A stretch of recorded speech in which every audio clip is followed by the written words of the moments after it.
on the 4th of July in 1776. Non-compliant individuals had a fix. They did not like being ruled by the British. They were not docile or skittish. With pen and parchment they enshrined their defiance, creating what is now called the American Alliance. Founded on being ungovernable, we carry the torch, smoking non-KYC cigarettes on our front porch. All across the country, the people are awakening. Politicians are quivering and shaking. They fear a population that is not docile.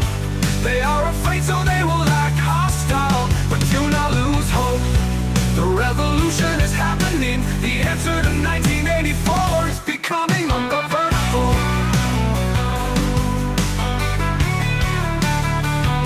Drive without your seatbelt, this is what winning looks like. Take back your pride, embrace freedom, do not hide. Only fools follow the rules. All across the country, the people are awakening. Politicians are quivering and shaking. They fear a population that is not docile. They are afraid, so they will act hostile. But do not lose hope, the revolution is happening. The answer to 1984 is becoming ungovernable.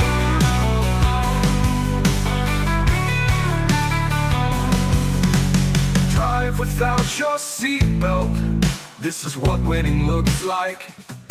Take back your pride, embrace freedom, do not hide. Only fools follow the rules. All across the country, the people are awakening. Politicians are quivering and shaking. They fear a population that is not docile. They are afraid, so they will act hostile. But do not lose hope, the revolution is happening. The answer to 1984 is becoming ungovernable.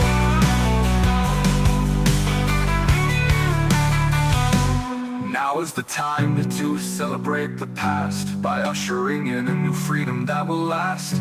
Adopting a mindset that the rulers are tools, embracing reality instead of psyops by CIA fools. The future is bright, let your fear fill with hope.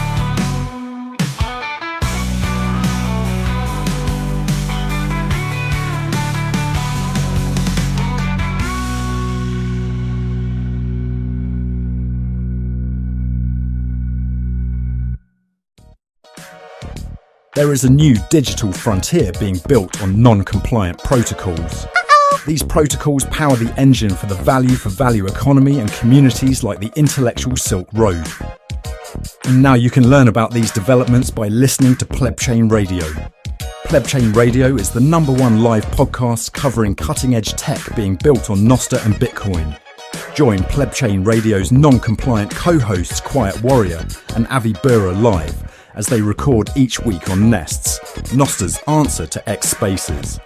You can also listen to Plebchain Radio on Fountain FM, where you can boost them sats to support their content. A revolution in techno-sovereignty is coming. This revolution won't be PodConf approved, and it won't be televised or tweeted. It's all happening on Nostr and Plebchain Radio.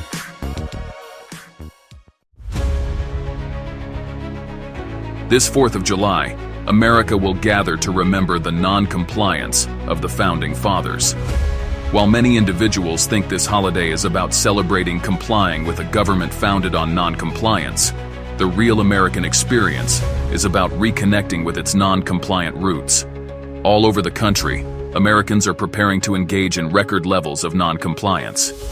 This 4th of July, the people will be driving without seatbelts, transacting without KYC, and showing general disdain for those who want to surveil and tax us. This holiday is not about celebrating how much money has been given to Ukraine, but is about celebrating all the money taken out of the taxable economy that would have been sent to Ukraine, but stayed in our communities instead. This 4th of July, let's embrace the cypherpunk ethos and sell each other cigarettes peer-to-peer. This is our Boston Tea Party. This is our Independence Day. The solution to 1984 is 1776. You are listening to the Bugle Weekly, the most thermodynamically sound podcast in the game. Here are your hosts, Rod Palmer and Dick Greaser. All right, we're recording. Welcome to the Bugle Weekly podcast. How you doing today, Rod? Pretty tired. It was a huge week. A lot to talk about, a lot to get to today. How's your week? Do you have any big plans? Are you a big patriotic American when it comes to 4th of July?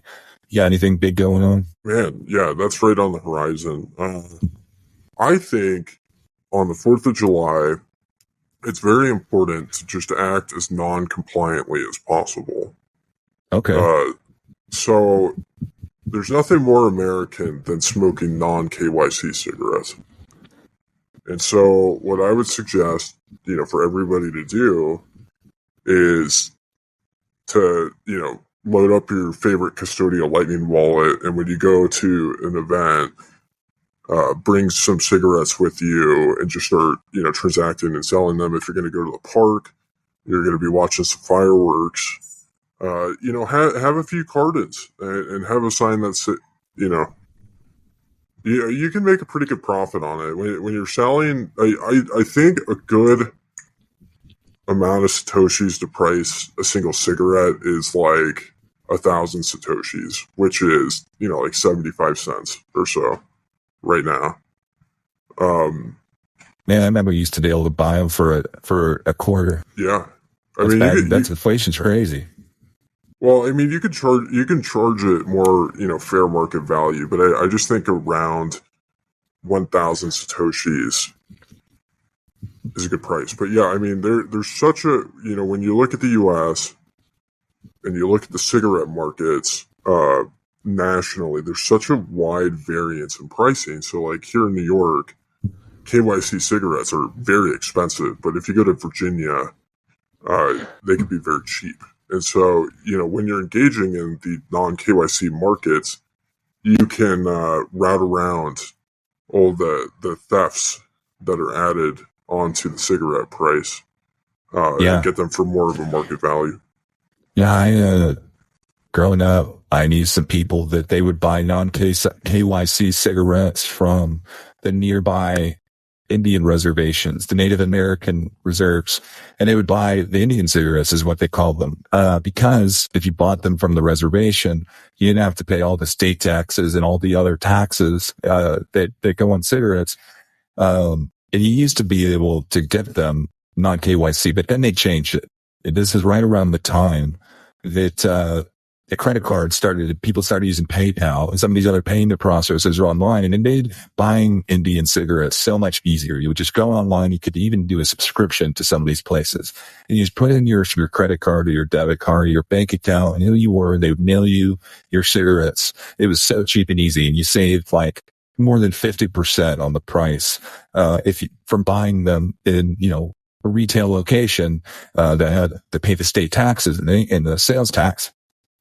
And then one day they got a letter from the state of, I won't say which state it is. I don't want to dox them, but all the taxes that they owed on the, thousands of cartons of cigarettes that they'd been buying over the years with their KYC cigarettes, with their credit card. And they owed it and they had to fight it. And I think they lost, if I recall correctly. But that's what happens. They had a great situation buying non-KYC cigarettes.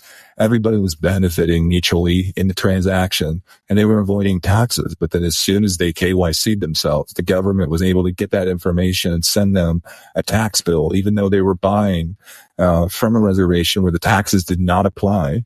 And it was not illegal previously for them to do that. Like there was no law saying that what they were doing was wrong, but they still had to pay the taxes and they still had to pay the penalties for the back taxes. So that's just a cautionary tale. But if you can buy those non-KYC cigarettes for cash or for Bitcoin,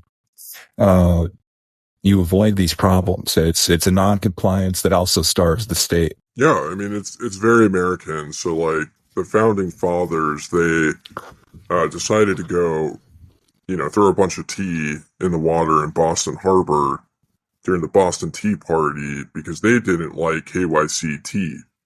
They didn't like taxed tea.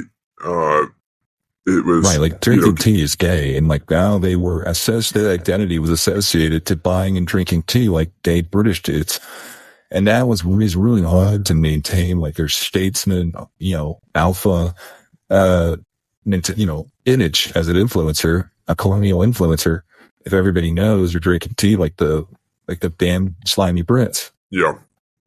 Well, that's what transacting and selling non-KYC cigarettes is all about. It's our version of the Boston Tea Party, and so that's why it should be one of the primary goals this 4th of July to open up this peer-to-peer economy and to know that it's happening at scale, because even if you're a pussy and you decide not to follow through with your civic duty in doing this, if you don't post a meme about how gay the ATF is and then transact and defy their authority, even if you're not willing to do that yourself and to grow a pair and be a real American, just know that there's millions of real Americans around the country that are participating in non-compliance despite you being a pussy. Right. Think about how when I was growing up, it was illegal to shoot off the fireworks that are fun, the fireworks that are not for shit coining little pussies that is like a sparkler. The ones that are actually cool, those were illegal, of course. So we would go to another state and we would buy them. We'd spend hundreds of dollars. They'd put up tents for non-compliant fireworks right on the border. And we'd bring them back and we'd have so much fun. I mean, we would be shooting Roman candles at each other, putting mortars in and like blasting them over the houses and trying to blow up the neighbor's backyard. We were playing battleships. It was so much fun. Think about how much fun you could be having. Instead of using a little sparkler and be like, wow, the government only lets me use this little sparkler and I'm such a bitch that I will comply on America's birthday instead of doing what my ancestors and my great grandfather and his great grandfather did before him, which is want to shut up and set stuff on fire and have a good time and drink some beer. Yeah. Yeah. I mean, the reality is, where things have always been at historically is that anything good is inherently going to be illegal. And so that kind of brings us to the first story. So, Julian Assange, while not being American, is much more of an American than most Americans. He's definitely more American than anybody else in Australia. Well, I mean, isn't Tip Enzi in Australia? She's pretty American. New Zealand. She's pretty. That's different. It's like the south of Australia. It's like Atlanta. I think there should be a rule where, if you're a funny talker, you shouldn't be able to move to another funny talking country. And this is really confusing to us Americans who speak properly. So, Tip Enzi, an Australian moving to New Zealand. You've got Peter McCormick, a British person. He's eventually going to move to America, and we should bar him moving here because it's just going to create a lot of confusion. If you talk a certain way, you should live in the jurisdiction that people talk. Like, Bitcoin Mechanic lives in Canada. He doesn't sound like a Canadian. Right. And it's part of it is because people in the local area who don't talk funny like you do, they're not used to being able to discern like who's smart and who's not. Like people in a small town in America, they might only hear the British funny accent on BBC or like some sort of movie where the person speaking it, is a credentialed journalist. Oftentimes, like you'll see somebody on BBC or you'll see somebody in the media who's a scientist or a credentialed journalist and they have the British accent. And so they think that everybody who has that accent is smart and knows what they're talking about. So that then you're able to scam people because they think that you're smart and they mistake you for being smart just because you have a British accent. And like Peter McCormick's a perfect example. His podcast is very popular in the United States and people think this guy, he is really smart about Bitcoin. because he has a British accent, so he must be. And so that's why his podcast is so popular. And he has all these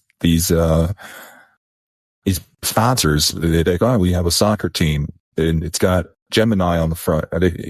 You can sponsor this yield generating platform. And like, wow, I trust him because he's a smart person. He must be like a BBC journalist who would never recommend something like this if it wasn't a really good product.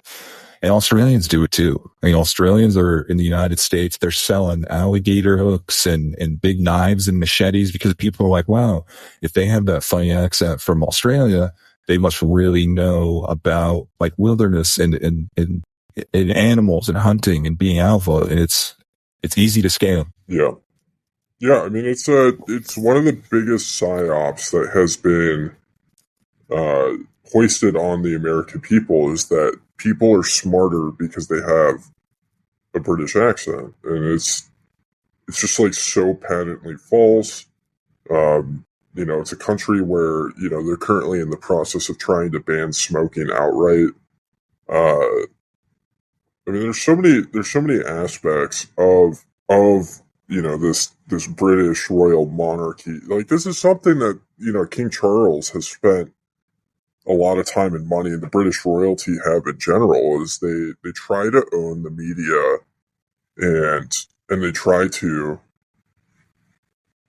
convince people that the British are smarter, and that's why people listen to Piers Morgan, is just because they hear it and they're like, oh, a British accent, he must know what he's talking about. When Piers has traditionally been he's been very anti-American. I don't know if you ever had the chance to listen to Piers Morgan debate Alex Jones back when Alex Jones was trying to get Piers deported. But that was a pretty good interview.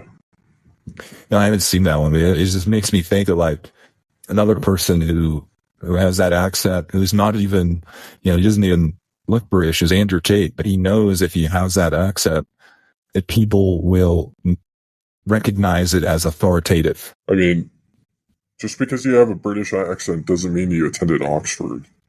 Like, that's... Yeah, I mean, would you consider Tate one of the scammers that you were just talking about? I don't know if there's enough evidence to say that Tate is a scammer, but if anything, he is using the tactics of a scammer, which is disguising his voice to sound really smart. Yeah. So it's something to keep an eye on. When you see somebody who is using all the same tactics as a scammer or the same tactics as a politician, but they seem to be different. You're like, oh, this person is different. They're actually trying to help me, but they're just using the tactics of the enemy against them. Well, understand that, it's more likely than not that they are also part of the bad side, the enemy. And that's why they're so good at using those tactics, because you can't get that good at using those tactics or having that accent 24/7 if you haven't lived and you haven't experienced, or you haven't been a part of that culture or that group.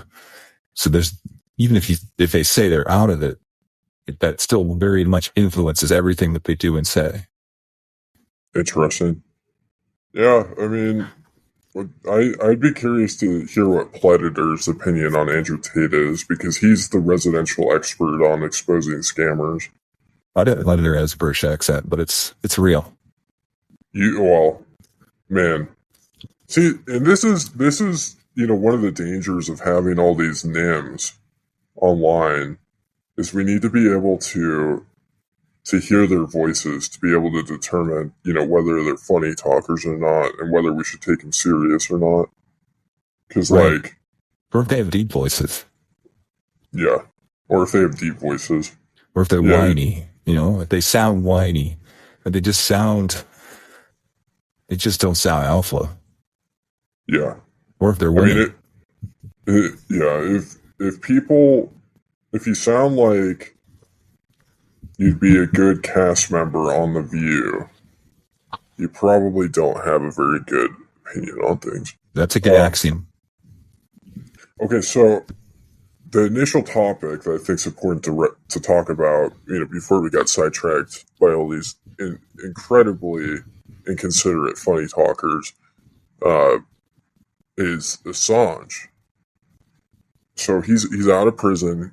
He's back in Australia, and I think it's a major victory for journalism. And I have a little bit of a contrarian take. So like a lot of people on Twitter and just around, people that float their opinions online, a lot of them are upset that he was charged with anything, and that he wasn't just completely Exonerated. Yeah. He deserved to be pardoned and let go, because people believe this. This is the majority opinion, which is that he deserved to be freed and pardoned of all crimes because he did nothing wrong. Journalism is not a crime. And so it was unjust for him to be detained in the first place, to be sent back to the United States for any trial at all, because there was no crime committed. That's what many people believe. However, in your opinion, that is not how you think it's good that he made this plea deal. Yeah, I think it's very important, because the people out there need to understand, one, that Julian Assange is easily the most important journalist in history, in my opinion.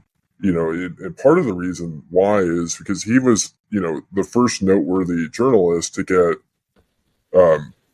deplatformed and shut out from the banking system. And so Bitcoin allowed him. He was the person who basically invented the Bitcoin value for value economy. Yes. The pioneer, the OG of the value for value, getting boosted for your content. That was Julian Assange and WikiLeaks.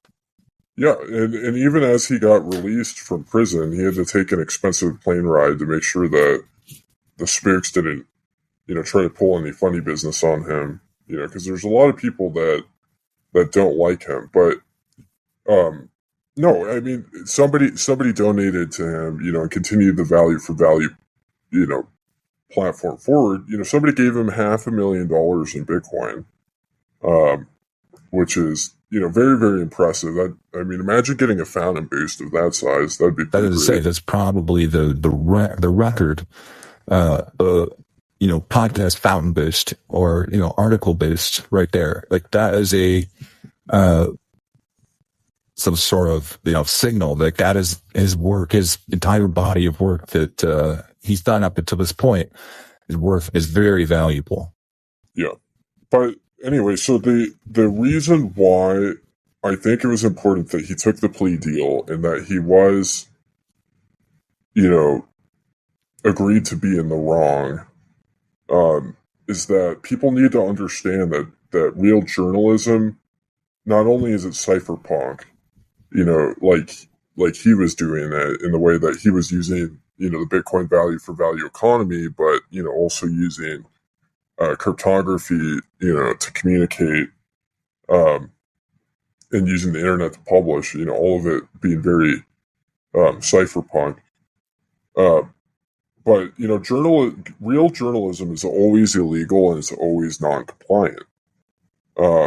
And part of the reason why is because the people that make the laws are also non-compliant, but they use those laws in order to try to force you to just accept, whatever their dastardly plans are. And so when you call them out for what they're doing, that's inherently going to be a non-compliant activity. And so he showed the world, just this week, by accepting that plea deal, that cypherpunk journalism is non-compliant. Yeah, if a journalist has a Pulitzer Prize or a Nobel Prize, that is a fiat award.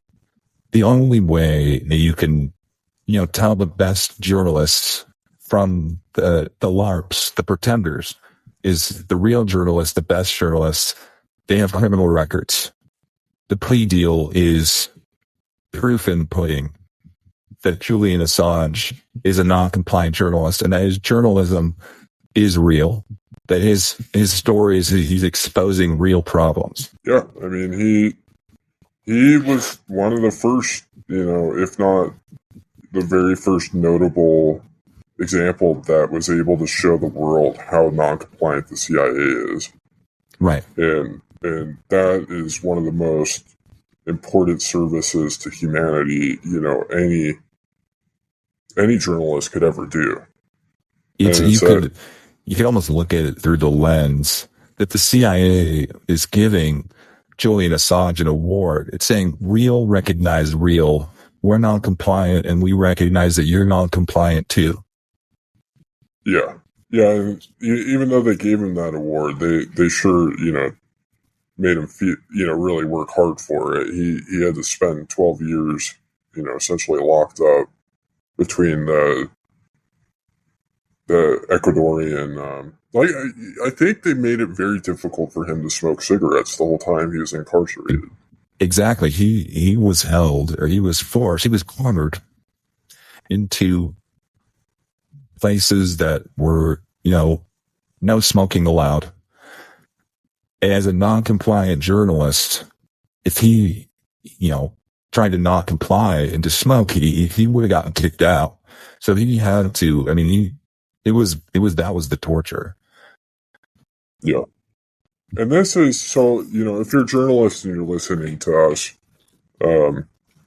I think this is an important thing to think about is, if you're going to continue on the path forward and you're going to do real journalism, like we are, you're going to eventually, no matter how hard you try, you're going to get to a point of non-compliance. And with that carries, the risk of, of coming into the scorn of these three-letter agencies, these other non-compliers, and getting similar treatment to Assange.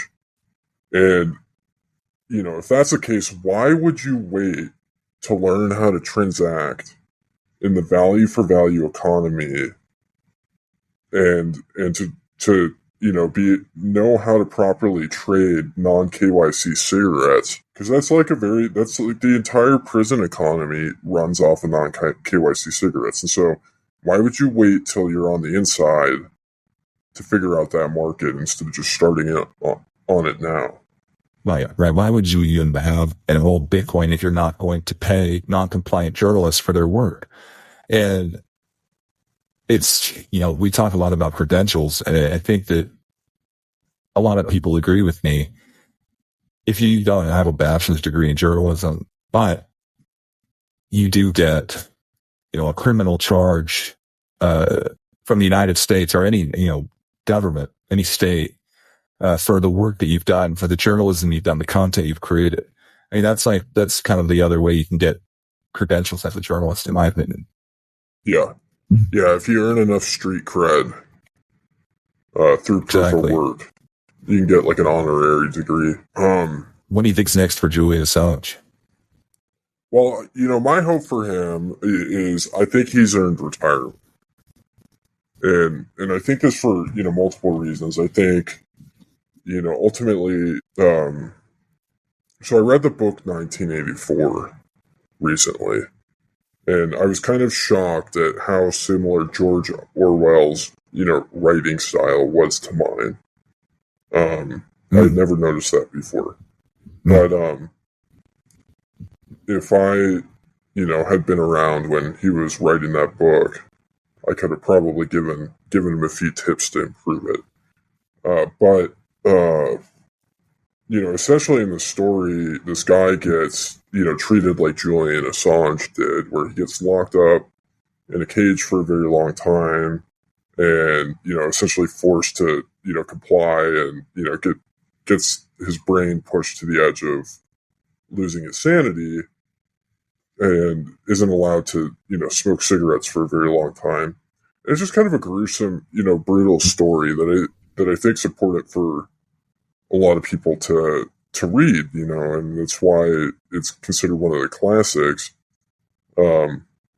is because people foresaw stuff like this happening to Assange. But anyways, at the end of the story, these people didn't comply, and they were just kind of like beaten down and broken afterwards. And so, you know, he's been through a lot of, psychological damage. He's been like, I hope he's smoking a lot of cigarettes right now, kind of decompressing. But I would say, hopefully he's having, a good time. He's doing some of the stuff that, he wasn't able to do when he was in prison. I mean, during the time he's locked up, it was really the time that the Lightning Network, was becoming popular. And so hopefully he'll be able to have the opportunity to send some custodial Lightning transactions, buy some non-KYC cigarettes. And, Yeah, I know a lot of people are expecting him to go on the PodConf tour, but after what he's been through, I don't think he's going to be going on any podcast here anytime soon. Nor should he. I mean, he deserves some time, to spend with his wife, with his family. It's his first time he gets to see his kids and really like raise his sons. Yeah. Yeah, and I think you're right. One of the things I would say is that because he's such a OG cypherpunk, I think if anybody knows how to hold out hope and keep that light burning, if ever so softly, deep down, buried by entropy, that the state still can't reach, it's him. So if anybody has that light left inside them that they can burn again once they've gotten out of the deepest clenches of the state, I would say it's him. I would hope it's him. So that would be encouraging. Because I think that he could resist the Orwellian punishment or humiliation, whatever you want to call it, better than anyone. If anybody's been prepared, it's him. Yeah. I think that could be the case, and it would be pretty awesome if he got back in the arena and started, practicing journalism again. But I also think, while we wait in anticipation to see how he responds and what he does following his release, that there's nothing stopping us from, kind of carrying on the work that he did. And that's the important message that I think. Instead of, begging him to go on What Bitcoin Did or whichever other, Rogan or whichever other, podcast that's out there in the PodConf tour, wanting him to speak at the Bitcoin Magazine conference in Nashville. How about we try and, support the journalists that, are working in his stead. Yeah. Or better yet, be the non-compliant journalist that you wish would get interviewed by Peter McCormack, or that you wish would get interviewed by Stefan Livera. Be that non-compliant journalist who exposes the powerful institutions that they kind of control our, what freedom they think that we're allowed to have. Totally. So I think that's an important message right now for people. Or just me. I don't know. Maybe you have thoughts on this. Maybe you don't. But maybe it's sidetracked. But I wonder, you said that it's good for people to read 1984, which I agree. It's a great book.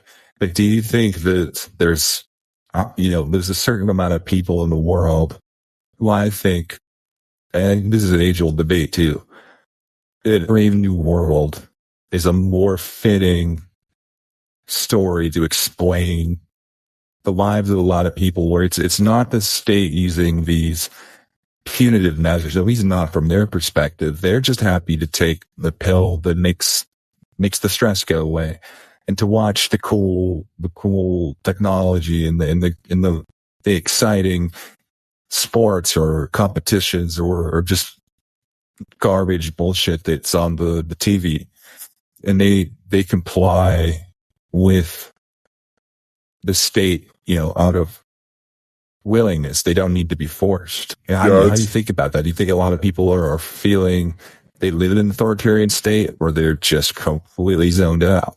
Yeah, I mean, I think it's a mixture of both. I'm currently Right. reading. I'm in the middle of Brave New World right now, and so I sort of get the references, but I don't want to comment on it too much before I finish it.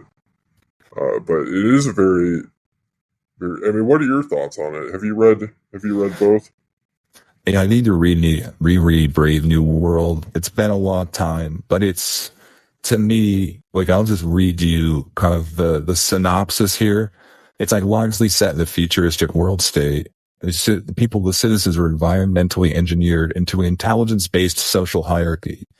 The novel anticipates huge scientific advancements in reproductive technology, sleep learning, psychological manipulation, and classical conditioning that are combined to create a dystopian society, which is challenged by the story's protagonist. So it's somebody going into this world that's, everybody's been engineered medically, biologically, mentally, to kind of try to find this optimal life. And they've got bred in circuses through, described through other terms. They've got these pills like Selma that just relax them and it takes away their anxiety and makes life tolerable.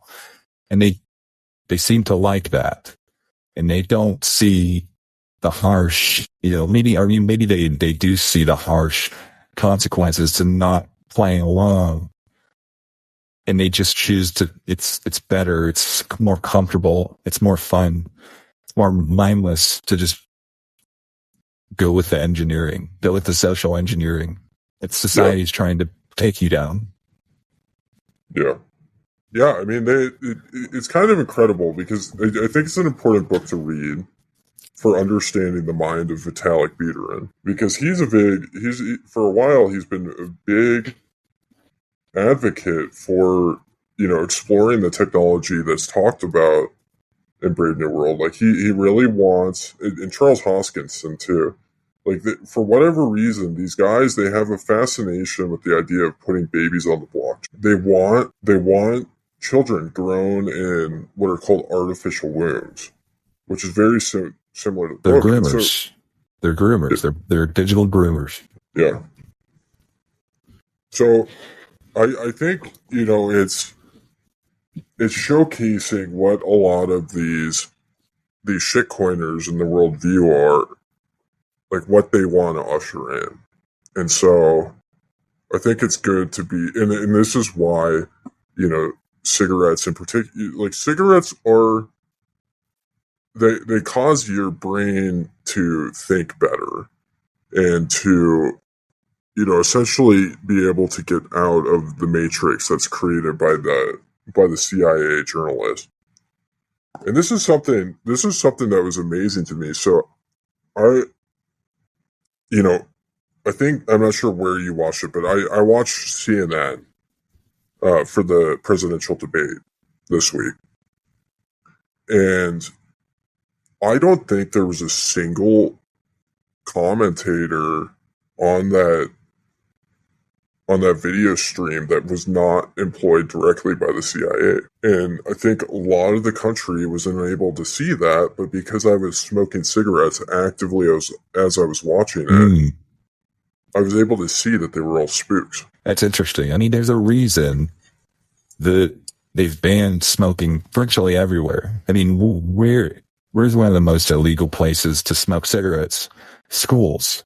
Because they don't want kids to learn anything except for the narrative that they're teaching. Cigarettes are definitely illegal in hospitals. Why? Because hospitals are full of information, and if you could see the truth through the bullshit, you could avoid a lot of pain, a lot of high expensive bills, procedures you don't need. I mean, they've done everything they can to ban cigarettes, and they push to the point where there's just all this peer pressure from society, not even the government, not even the laws, that smoking is bad. And you have to go to these tiny crevices outside, even in the winter, in the cold or the rain, and you have to stand outside 20 feet away from a building to smoke a cigarette. Very few people are willing to go that far.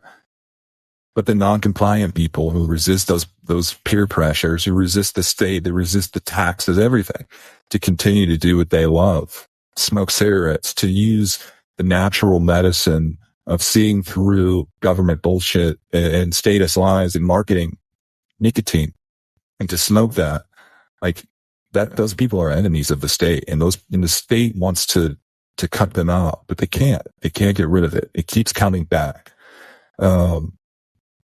But it helps you see through the bullshit, and helps you to see, like, during one of the most important productions, the presidential debates, it lets you see who's really in charge. It's the spooks. Everybody there was controlled down to the microphones being cut, the audio that was about the questions, everything was CIA approved. And they had their own people in there to make sure that the content was created exactly how the CIA wants it to be. Yeah, I mean, the CIA, they know how to do a good production. I'll give them credit on that. And they Some of did the best Hollywood producers and directors are CIA. Yeah. Well, I mean, that's like, the fast track to having a successful career in Hollywood is, like, you have to eventually, you have to first get on the Epstein client list and then get referred into the CIA, and then you can be the next Harvey Weinstein. Exactly. Yeah, I mean, it's, go ahead. We'll get to that. Yeah. So you touched on something very important. So you're talking about all these control mechanisms that are used to make smoking very difficult. So, like, if you ever go through an airport on an airplane, they say you can't smoke literally everywhere you go. There's like a billion signs. So they're trying to use this control reinforcing of, this social conditioning by saying that you can't smoke a billion times all over the place. And so that's kind of like the Orwellian side of things, where there's all this reinforcement to, support Big Brother, yada, yada, yada, talking about thought crimes, because, smoking cigarette in our society is inherently a thought crime. And then, what they try to do, and this is where the Brave New World side comes into it, they try to get you connected with, the synthetic alternatives, which, lack a lot of the beneficial qualities of the tobacco. The carcinogens. Yeah, because the nicotine is not necessarily, the sole chemical working in the cigarettes that helps you think better. It's all the other stuff that they put in there. It's the pesticides that are used to grow the tobacco. I mean, you don't get that when you're using a product like Zyn or Juul.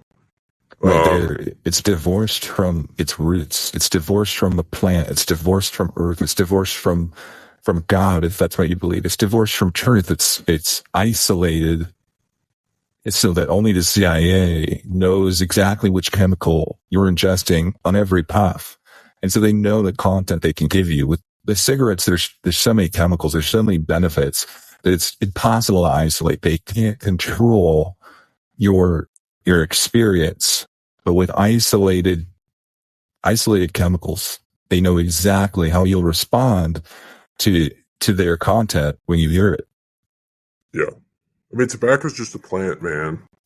Right. And I mean, they're essentially taking, something really good and important, and a lot of Americans don't understand the importance of tobacco in American history as being one of the most important crops in North America historically. But yeah, I mean, they're taking it and they're making a mockery of it, and they're providing people these, pharmaceutical products kind of lauded as safer alternatives, when in reality they're not safer alternatives, because they're one. I mean, they don't help you become more of a masculine free thinker like cigarettes do. Right. I mean, you just look at go ahead. Take a poll. Like, here's a homework for the listener this week. Take a poll of the people that you know, and find the people that vape, and compare them to the people that smoke. And I mean, you could get real scientific with this if you wanted to. If you wanted to, like take their testosterone levels and various things like that. Rank them by BMI or various stuff like that. But inherently, what you'll find is that the smokers are more masculine. They're the free thinkers. Right. They're the smarter individuals. Think about it. If you go back to 2000, George W. Bush was president. And the vice president, a lot of things happened during George Bush's first presidency, his first term. And a lot of people are under the belief that from that point on, that Dick Cheney, the vice president, was actually running everything because he was smarter, he was more decisive, had more vision, he was more disciplined politically. And Cheney was a long-time smoker, a cigarette smoker. And George Bush wasn't. And so even in a position where you have a president and a vice president, when one smokes and the other doesn't, the vice president, at least the most recent example I could think of, the vice president actually ran the country. It was because, he was smarter and he was a better decision maker. And it's, it's not unrealistic to think that cigarettes played a big part. Totally. Yeah. I mean, anybody in any political administration that calls the shots. So like, I know a lot of people have been thinking that, Michelle Obama and Hunter Biden have been running the Biden administration. I've heard rumors that they thought that they were giving Biden Zyn to help him during the debate. They're giving him nicotine, but imagine how much better he would have been if he was smoking cigarettes instead. Yeah, I mean that's the problem. I think that's the reason why he sucked so bad in that debate, was that he was cigarette deficient. He might not have been nicotine deficient, but yeah. I mean, Trump's whole family, they're closet smokers. Like, this is something, I had David Bailey reach out to me, and that was one of his impressions that he of the former president that he wanted to pass along to me, was that, behind the scenes he would smoke. I mean, that makes sense. I mean, that might be why his face is stank from the smoke. Yeah. That's what he's trying to make sure people recognize the signal, saying, hey, the things are safe. Like, I smoked before this. Yeah. Well, and this was a topic that we talked about before, which was interesting, was that this is the first presidential debate that I'm aware of, at least in recent history. I'm not a credentialed historian, even though I'm a credentialed journalist, but it's the first debate in recent history that one of the candidates was openly non-compliant. And what I mean by that is that Donald Trump has a felony on his record now. Right. Exactly. This was the first felon versus non-felon presidential debate in history. And it's interesting because the media, the consensus by just about everybody who watched it, is that the felon won. And that is a big turning point, I think, in this non-compliant movement.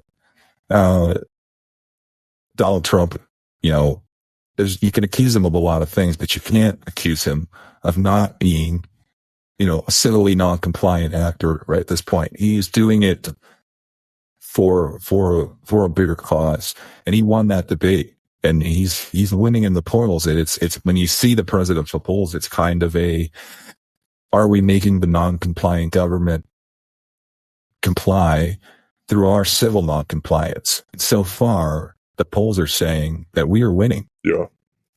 I mean, it's pretty interesting. It's just like, it's been a really big week for the compliance strike. And I think that's something that's really important to notate. And hopefully the listener understands is, we have non-compliance all around, top to bottom. Julian Assange getting released, admitting to his own non-compliance, a non-compliant individual winning a presidential debate on a large scale. I mean, the people are seeing right now. Yeah. Representation is important. When you are a non-compliant person and you sit down at night with your kids and you watch a presidential debate or you watch the news and you see a non-compliant person in a position of authority or winning, a debate, which is a presidential debate, is one of the most intellectual and genuine conversations and debates about what is right and wrong and what a country's values are. And when you see the non-compliant person winning and everybody agreeing with that, I mean, it's just that representation. As a non-compliant person, you feel like you can do anything. You can be president. If a non-compliant person can become a felon, then you can too. Yeah. I mean, I'm sure what everybody, sitting in prison today is thinking is that they could be the next president of the United States. And like, maybe this could be an interesting path forward for Ross Ulbricht once he gets pardoned and released. Yeah. I mean, maybe the next time Disney makes a new remake and, they should change the main character to non-compliant. Yeah. Yeah. I mean, yeah, I think that'd be an interesting, like, I don't have a lot of hope for Disney. I mean, they've essentially moved headquarters to Langley. Right. And I don't think there's coming back from that. It's sad to see. Yeah. Ron DeSantis basically told them to run back to Virginia. That's what they're doing. All right. Well, let's do some Found and Boosh. But before we get into those, I want to talk about something interesting that's happening right now. So currently, let me refresh the pool page, but on Lincoin Mining Pool, so the Meshtadel, if you're not familiar with who the Meshtadel is, it's a group of individuals that are pretty tight-knit with the ungovernable misfits guys, but they have directed 670 terahash at us, so almost a petahash. Wow. And so they're launching a hash rate drive to see how much hash rate they can get us. It's been pretty cool to watch. This is great. This is intellectual Silk Road type of value for value. Yeah. I mean, it's really cool, because journalism is a proof of work activity in the same way that mining is. And, to fund proof of work journalism with proof of work mining is a very interesting thing to think about. I don't think a lot of this has happened yet, but I think it could be a good funding mechanism going forward. Yeah, I mean, it's such a deep topic. There's a lot to unpack, but having journalists having a hash rate is going to be a really powerful concept. I mean, which outlet, which media organization do you trust? The one with the most proof of work behind it is a good start. Yeah. Well, if there's any media companies out there with more hash rate than us being directed at them in a value for value way, I wouldn't really consider the hash rates that Swan has. They're a media company. And Tether has been funding their hash rate, and it's similar to the value for value economy, but I would consider it a bit different because it's more of like a business partnership than it is like actual, like donations to them. Right. It's gotta be more of a grassroots hash rate than a fiat hash rate. And one of them's directly funded by fiat, the other is directly funded by value. Yeah, I mean it's like complete converse of the intellectual Silk Road. So I think a good way to describe it would be the most compliant online market, which is Amazon. So it's the intellectual Amazon is what I would refer to that relationship. Interesting. Yeah. But thank you so much. This is really exciting and it's really cool. And if you have a hash rate that you're not sending to the Bugle, Why not? Yeah. Yeah, I mean, if you got a little miner that you're solo mining on CK Pool, be pretty dope if you mined it our direction. Solo mined for the Bugle, but no pressure. We want people to feel good about what they're doing. So yeah, I mean, those guys at the Ungovernable Misfits, big fans of their show, big fans of what they're doing. You know, John has been leading the charge on this one. Big shout out to him. But yeah, let's get into those fountain boosts. Yeah, the first one. Go ahead. Okay. Go ahead. You do the first one. All right. I don't have it pulled up on my computer, so like, for whatever reason, Fountain ordered us these. It looks like it's biggest to smallest on my phone. That seems right. Did I say computer? I meant typewriter. My bad. Pretty tired today. Okay, Rob Ham. So Rob Hamilton boosted us for 50,000 sats. Big boost. Says in parentheses, he, him. So thank you for sharing your pronouns right off the bat. It's really helpful for knowing how to talk to our listeners when right. When we do this boost. His pronouns surprised me. I was surprised he went with him. So thanks for sharing. It's not always obvious. Yeah, appreciate it, Rob. Well, we don't want to make assumptions about people. Right. So Rob says, even if we are on the opposite sides of the compliance size wars, I want to make sure you guys can buy your Marlboros. Journalism has always been a great tool in helping compliance, and I hope we can all at least agree on NGU. Yeah, thanks, Rob. I think we can all agree on NGU, and I'm definitely going to smoke non-KYC cigarettes with the sats you sent. So, it's not going to be used in a compliant way. I want that to be transparent. Yeah. I want to take a portion of my boost. I'm going to buy cigarettes. I'm going to sell them non-compliantly at the 4th of July event that I'm going to. That's what I'll commit to you. So, I appreciate your compliance and how it's able to, support non-compliance. It's kind of an interesting paradox that we got going on here. The next one is just me. I donated 21,000 sats because I wanted my message to appear towards the top, which is that the new cypherpunk mailing list will be built on the intellectual Silk Road. I truly believe that. I just wanted to make sure that everybody was able to see it. Nice. That's a good one for sure. The next one is from our good friend Fundamentals for 10,000 sats. He says, congrats on separating from PodConf. How you handle this will set the example for others. Glad for you guys. Well, yeah, thanks. We're the Bitcoin standard of news.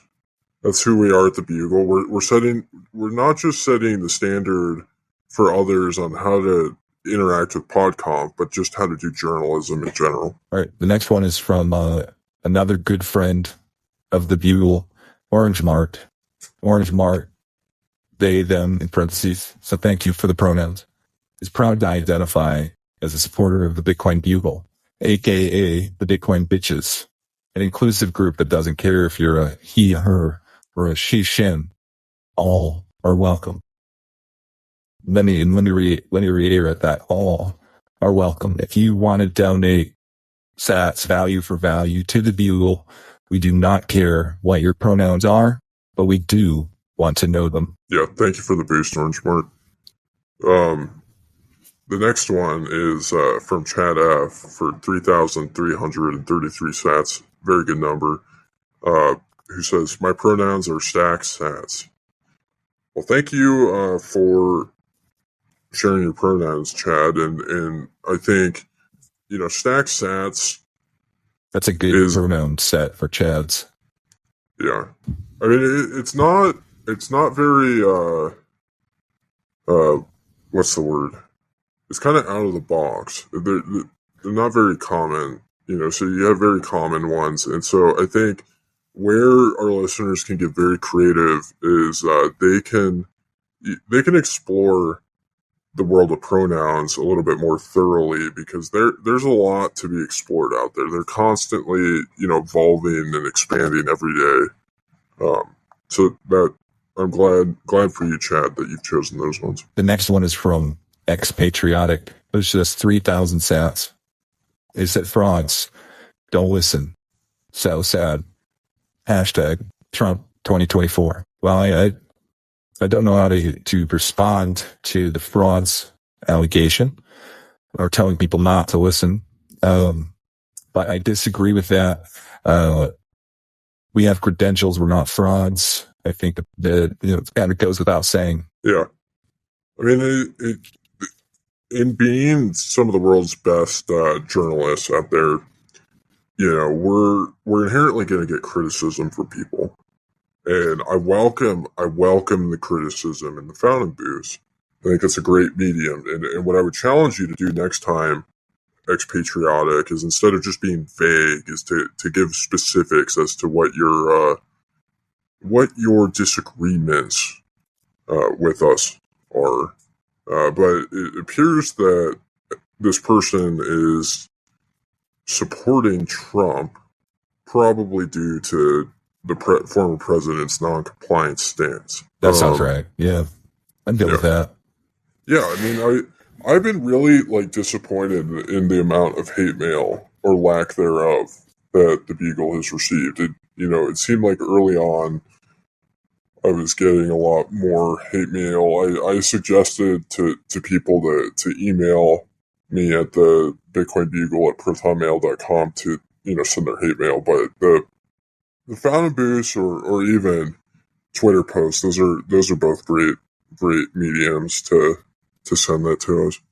It just it makes the show, I think, a little bit more valuable when we can debunk all of these kind of frivolous criticisms of our awesome work. Agreed. The next one is Enoch for 1,000 sats, who says Greaser and Palmer are the pop rocks and soda pop of internet news. Great alone, but explosive together. They're without equal. It's very high praise. Thank you, Enoch. Yeah, Enoch, I'm definitely gonna share that one so everybody knows what they're getting when they listen to the Bugle, because I think that's a great description of me and Richard. Yeah. The next one is 1,000 sats from Boizah, Boizzah. I'm hitting credentialed journalism here. Yes, that's another great description of the show. Couldn't agree more. Glad others are seeing that in the fountain feed. 1,000 sats signal, and that's 1,000 sats. That's one cigarette. Yep. Pies, PIEZ, boost for 420 sats. It says, thank you, gentlemen. Thank you, Pies. Almost half a cigarette there. Thank you. And the last one, Expatriotic again, boosted 100 sats. Here's money for a fag. Well, thank you, Expatriotic, for the second boost. Need 900 more of those for a cigarette. Fag, of course, is what they call cigarettes in England. So he must be British. Cool, yeah, thank you. As soon as I get 900 more sats, I will buy a non-KYC cigarette. Yeah. And feel free to, if you're boosting, feel free to ask us questions too, if you want us to expand on anything, because we want this to be kind of like a dialogue back and forth between us and our listeners. And if you want to boost a sats and you don't have, 1,000 sats, for example, to boost this one full cigarette, which is what a lot of our listeners like to do, maybe band together with some other people in the intellectual Silk Road and start a stack chain for a fag chain or a cigarette chain. So people, you can boost a portion of the cost of one non-KYC cigarette, and somebody else can boost on top of that. And they can, like a stack join or fag join, to get us more cigarettes. I'm seeing in the pleb miner mafia chat that more and more people are directing hash rate. And it seems like there's a goal to get us up to a petahash by the end of the evening. So I assume by the time I get this published, Wow, will be up there. All right, well, that's the Found Boost. You got any final thoughts to close the show? Yeah, I think it's going to be a crazy week. Reiterate to smoke cigarettes, shoot off fireworks, maybe light some cigarettes with some fireworks this weekend, and just be free. Don't be a cock. Don't be a status cock. Don't comply. Yeah. I guess like the final thing. So we're working through a media partnership with Ordinals Magazine. We're going to be at the event as journalists on the ground, but I'll make sure to make some time to sell some non-KYC cigarettes. So if anybody wants to hit me up, let me know. I know, it's a very like high risk activity to do at an event like that because of like how many spooks are there. And I imagine there's probably going to be more spooks than ever at the event, but yeah, we can talk incognito. So hit me up if you're interested. See you there. Thank you for tuning into and boosting this week's episode of the Bugle Weekly podcast. This 4th of July, remember that this holiday is about non-compliance and being free. Instead of only talking about freedom, make sure to actually experience it. Drive without your seatbelt and engage in the peer-to-peer non-compliant economy by purchasing and or selling non-KYC cigarettes. Even if you are not American, you can still celebrate a holiday about non-compliant individuals, throwing off the shackles of being ruled by funny-talking tea drinkers. This is our Boston Tea Party, so get ready to rock and roll. Thanks again for tuning in, and we will see you on next week's episode.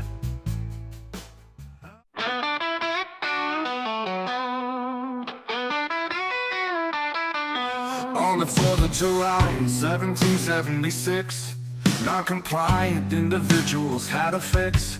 They did not like being ruled by the British. They were not docile or skittish. With pen and parchment they enshrined their defiance, creating what is now called the American Alliance. Founded on being ungovernable, we carry the torch, smoking non-KYC cigarettes on our front porch. All across the country, the people are awakening. Politicians are quivering and shaking. They fear a population that is not docile. They are afraid, so they will act hostile. But do not lose hope, the revolution is happening. The answer to 1984 is becoming ungovernable.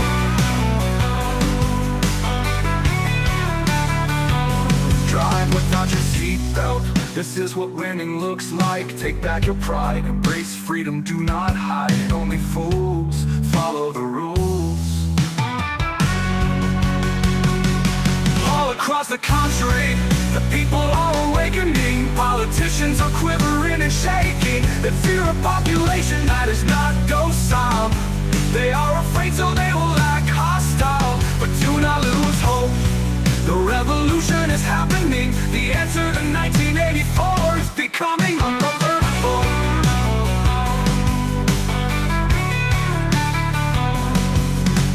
Drive without your seatbelt, this is what winning looks like. Take back your pride, embrace freedom, do not hide. Only fools follow the rules. All across the country, the people are awakening. Politicians are quivering and shaking. They fear a population that is not docile.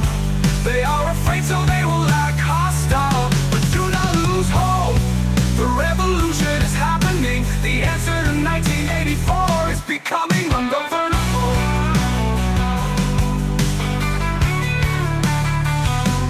Now is the time to celebrate the past by ushering in a new freedom that will last. Adopting a mindset that the rulers are tools, embracing reality instead of psyops by CIA fools.